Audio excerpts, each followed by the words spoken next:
बिस्मिल्लाहिर्रहमानिर्रहीम। सबको मैं खुशामदीद कहता हूँ। इस्लामिक बैंकिंग के भी लोग हैं और हमारे अपने भी फैकल्टी के भी लोग हैं, और डॉक्टर आरिफ भट्ट जिन्होंने बहुत मदद की हमें नमल यूनिवर्सिटी में, जो इंशाअल्लाह वो मेरी एक ड्रीम है कि वो ऑक्सफोर्ड यूनिवर्सिटी पाकिस्तान की बनेगी। एक तो हमें मुल्क में तालीम की अहमियत, हायर एजुकेशन की अहमियत, हायर एजुकेशन एक्चुअली प्रोड्यूस करता है वो इंटेलेक्ट जो कि मुल्क को उठाता है और नॉलेज इकॉनमी की तरफ लेके जाता है, तो उसका डायरेक्ट रेलेवेंस इकॉनमी के ऊपर भी है और एक मुल्क की तरक्की के ऊपर भी है। लेकिन एक दूसरी पहलू है जो कि जिसके बगैर एक माशरा नहीं चल सकता आगे। ये जो भी सेनेट का इलेक्शन हुआ, इसमें जो सबके सामने कौम की जो चीज़ें आई कि मुल्क की लीडरशिप के ऊपर ख़रीदो फरोख्त हो रही थी जिस तरह कोई बकरा मंडी में लोग बिक रहे हों, और इसके ऊपर फिर जो इंसाफ का निज़ाम था उसने भी इसके ऊपर कोई एक्शन नहीं लिया। तो मैं ये क्यों कहता हूँ कि, और इस पे आता हूँ कि अल कादर यूनिवर्सिटी, ये मेरी एक सोच थी बड़ी देर से कि एक ऐसी एक यूनिवर्सिटी होनी चाहिए जो लोगों को ये तो बताए कि इंसान और जानवर में फ़र्क क्या है। जानवर तो दुनिया में आता है, खाता है, पीता है, बच्चे पैदा करके मर जाता है। इंसान अगर वो भी दुनिया में सिर्फ खा पी के बच्चे पैदा करके मर जाए तो उसमें और जानवर में क्या फ़र्क हुआ। इंसान के अंदर जब अल्लाह ने कहा था ना कि मैंने तुम्हें दुनिया की अजीम मखलूक अशरफुल मखलूक़ात पैदा किया, और फिर फरिश्तों को कहा कि इसके सामने झुको, और वजह बताई शैतान ने जब नहीं झुका कि तुम्हें नहीं पता इंसान को मैंने क्या सलाहियतें दी हैं। और मौलाना रूमी ने इसको इस तरह तर्जमा किया, इसका और वर्जन प्रेजेंट किया। मौलाना रूमी ने कहा कि इंसानों को कि जब अल्लाह ने आपको पर दिए हैं तो क्यों चूंटियों की तरह ज़मीन पे रेंग रहे हो। सो इंसान का बहुत बड़ा मर्तबा अल्लाह ने बनाया है। प्रॉब्लम यह है कि इंसान ज़्यादातर दुनिया में अक्लमंद जानवर की तरह फिरता है। अल कादर यूनिवर्सिटी का मकसद क्या है कि ये जो हमारा जो दीन है ये कैसे लोगों की ज़िंदगी में रेलेवेंस लेके आता है।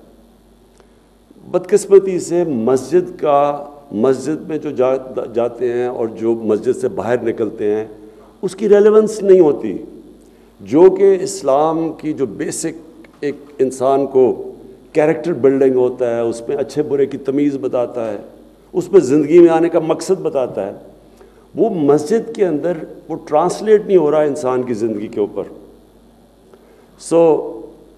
जब मोहम्मद अब्दू आज से कोई 125 साल पहले यूरोप गए तो उसने मिस्र में आके, जो मिस्र के रहने वाले थे, उन्होंने स्टेटमेंट दी कि यूरोप में गया, मुसलमान तो नहीं नज़र आए लेकिन बड़ा इस्लाम नज़र आया, और वापस मिस्र आए तो कहा कि यहाँ मुसलमान तो बहुत हैं, इस्लाम नहीं नज़र आ रहा।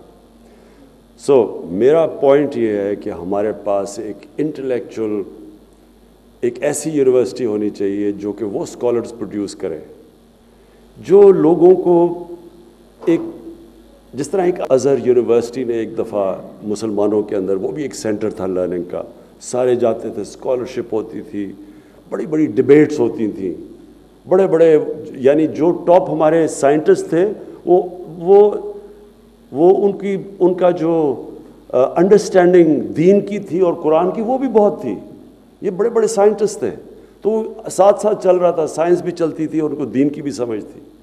अब ये बिल्कुल सेपरेट हो चुका है, और मैं ये चाहता हूँ कि इस यूनिवर्सिटी में वो स्कॉलरशिप आए जो कि ये आगे, जिस तरह इलामा इकबाल का था कि the reconstruction of religious thought की एक उन्होंने किताब लिखी है, कि इसको अब आगे लेके जाएं हम, क्योंकि जो इस्लाम है उसके जो इलामा इकबाल की सारा थीसिस था, उसके जो फाउंडिंग प्रिंसिपल्स हैं वो तो चेंज नहीं होते, लेकिन बाकी चीज़ें इज्तिहाद उससे चेंज होती रहती है, वक्त के साथ वो ग्रो करता है हमारा दीन।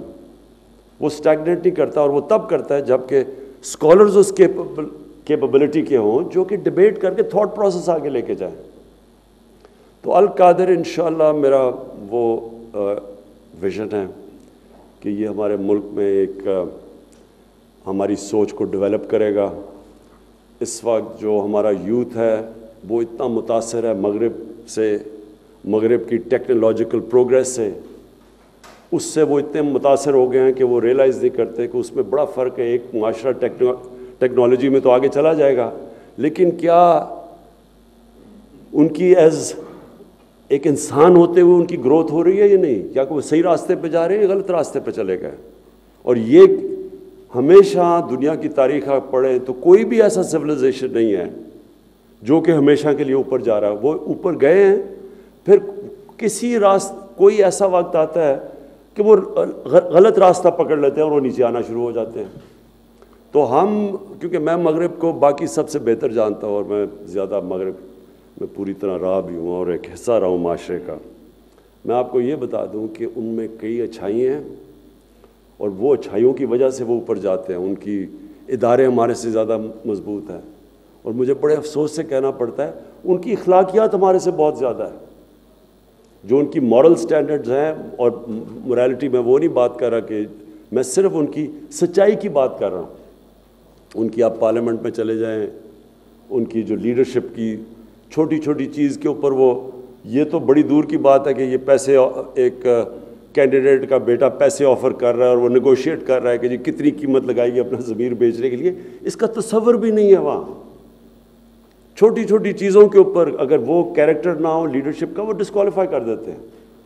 तो उन कई, और उनका जो ये मोरालिटी है ये हमारे से ज़्यादा आगे है, उनकी सच्चाई हमारे से ज़्यादा है, और उनकी मेहनत तालीम उसमें हमारे से ज़्यादा आगे निकल गए। लेकिन जो उनकी तबाही है वो उनके फैमिली सिस्टम के अंदर है, और फैमिली सिस्टम होता ही उसका ताल्लुक दीन के साथ है। ये किसी ने कहना कि जी आजकल अगर वो फैमिली सिस्टम जा रहा है तो ये मॉडर्निटी है, इसका मॉडर्निटी से कोई ताल्लुक नहीं है। वो हज़रत लूत अलैहिस्सलाम के ज़माने में भी वो तो पुराना ज़माना था, लेकिन वो तबाह हुआ। उनकी मोरालिटी, जब उनका जो फैमिली सिस्टम सारा क्रैश हुआ तो माशरा गया, और जब मॉरल सिस्टम तबाह होता है तब भी एक माशरा चला जाता है। जो आप दुनिया की सिविलाइजेशंस उठा के देखें तो जब वो पीक पे होते हैं तो उनकी मोरालिटी, उनके मॉरल स्टैंडर्ड्स, यानी उनकी जो सच्चाई और उनकी जो एम्फसिस मॉरल वैल्यूज़ पे, वो कंटेम्प्रेरी सिविलाइजेशन से ज़्यादा ऊपर होती हैं। और वो जब नीचे जाते हैं वो मोरालिटी कोलैप्स होती है। फाइनेंशियल कोलैप्स पे सिविलाइजेशन नहीं नीचे जाता, उनके जब मॉरल वैल्यूज़ कोलैप्स होते हैं वो नीचे चला जाता है। जो जर्मनी और जापान की मैं मिसाल देता हूँ कि वो बिल्कुल तबाह हो गए थे सेकेंड वर्ल्ड वॉर के बाद, लेकिन वो 10-10 साल में फिर खड़े हो गए। लेकिन कई मुल्क हैं आपके सामने, फेल्ड स्टेट्स हैं, आप फेल्ड स्टेट्स में देखें, असल वजह ये नहीं होती कि उनके पास कोई वसाइल की कमी होती है, मॉरल कोलैप्स होता है। चोरी पे लगे हुए होते हैं, करप्शन को एक्सेप्ट कर लेते हैं। करप्शन का मतलब जो पैसे, जब एक एलीट एक मुल्क की पैसे पे चली जाती है तो मोरालिटी कोलैप्स हो जाती है। तो फाइनली कमिंग डाउन कि मेरा ये विजन क्या है, मैं ये समझता हूँ कि हमारा दीन इस्लाम में जो गाइडेंस है उस गाइडेंस के लिए लीडरशिप चाहिए, और मुझे अफसोस से कहना पड़ता है कि वो लीडरशिप बहुत पाकिस्तान में, यानी जो मुल्क बना ही था इस्लाम के नाम पे, और जो अल्लामा इकबाल की ख्वाब ही ये थी कि हमने एक मॉडल बनाना है दुनिया को कि असल में इस्लाम क्या है, ये असल में लीडरशिप यहाँ से निकलनी चाहिए, जो मेरी सारी ख्वाब है, जो कि वो लीडरशिप प्रोड्यूस करेगी जो थॉट लीडर्स होंगे, जो बताएंगे लोगों को, जो रिसर्च करेंगे, जो नबी सल्लल्लाहु अलैहि वसल्लम की जो ज़िंदगी के अंदर चीज़ें उनकी पूरा कि वो सारा कॉन्सेप्ट मदीना की रियासत का क्या था, उन्होंने क्या वो रियासत सेटअप की जिसके अंदर कौन से वो प्रिंसिपल्स थे, वो इटर्नल प्रिंसिपल्स थे, हमेशा के लिए उन्होंने सेट किए, जिसने कौम को उठा दिया।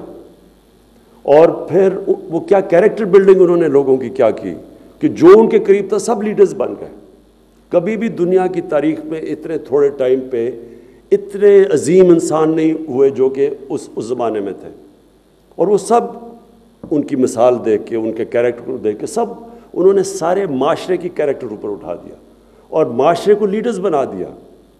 इतने एक मैं किताब को रेफ़र करता हूँ कि द अरब कॉन्क्वेस्ट, वो हमेशा उसके अंदर सिर्फ एक चीज़ है कि वो सब हैरान थे कि ना इनके पास कोई ज़्यादा फ़ौजें बड़ी हैं, ना इनके पास कोई नए हथियार हैं, ये कैसे सारी दुनिया पे छा गए लोग। तो वो स्टडी करें, वो यहाँ से हमें स्टडी करना चाहिए, वो कौन सी कैरेक्टरिस्टिक्स थी जिन्होंने उन लोगों को उठाया। और हमें कुरान में अल्लाह का हुक्म है कि उनकी ज़िंदगी से सीखो, नबी सल्लल्लाहु अलैहि वसल्लम की ज़िंदगी से सीखो, क्योंकि वो हमारी बेहतरी के लिए, जब हम वो सीखते हैं तो वो या इंसान को उठा देते हैं, और अगर मुल्क वो प्रिंसिपल्स अडॉप्ट करता है तो वो मुल्क ऊपर चला जाता है। और मैं ये चाहूँगा कि ये फिर जो हम यहाँ रिसर्च होगी, फिर ये सारे हमारे एजुकेशनल इंस्टीट्यूशन में जाएगी, हमारे एजुकेशनल इंस्टीट्यूशंस में गाइडेंस जाएगी कि हमने बच्चों के लिए किस लेवल की उन्हें करनी है। क्योंकि अभी मैं देखता हूँ इस्लामियात का कोई इफ़ेक्ट ही नहीं होता बच्चों के ऊपर, उनकी रेलेवेंस ही नहीं होता। हम उनको वो किताबें पढ़ा देते हैं जो उस एज पे उनको समझ नहीं होती। तो हमने कैसे उनको क्या बताना है, कैसे उनके कैरेक्टर कैसे बिल्ड करने हैं, कैसे उनको फ्यूचर लीडर्स बनाना है। और ये होगा जब तक कि हमारे मुल्क में क्वालिटी की इंटेलेक्चुअल लीडरशिप नहीं होगी, जो कि सही माने में जिस तरह जो इल्लामा इकबाल ने किया था कि एक फ्रीडम मूवमेंट के अंदर एक इंसान की जो कंट्रीब्यूशन थी सिर्फ उनकी नॉलेज की वजह से और उनकी इंटरप्रिटेशन जो थी, जो कुरान शरीफ में से, और उनकी जो बल्कि उनकी सारी शायरी कुरान शरीफ में से है। आप अगर उनकी शायरी पढ़ें, उसकी कोई ना कोई कुरान की आयत के उसके वो शेर के पीछे आप चले जाएं तो कोई रेलेवेंस है।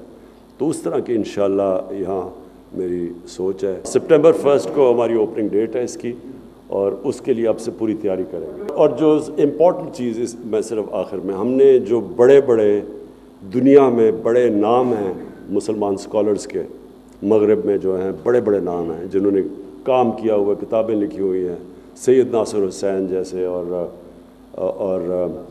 हमजा यूसुफ, ये सारे आउटस्टैंडिंग जिनकी बड़ी देर की रिसर्च है, इन सारों को हम इस बोर्ड के ऊपर लेके आ रहे हैं अपने, जो कि हमें गाइड करेगा कि हमने इसको आहिस्ता आहिस्ता इस थॉट प्रोसेस को या इस यूनिवर्सिटी में कैसे आगे लेके जाना है। सबका शुक्रिया अदा करता हूँ।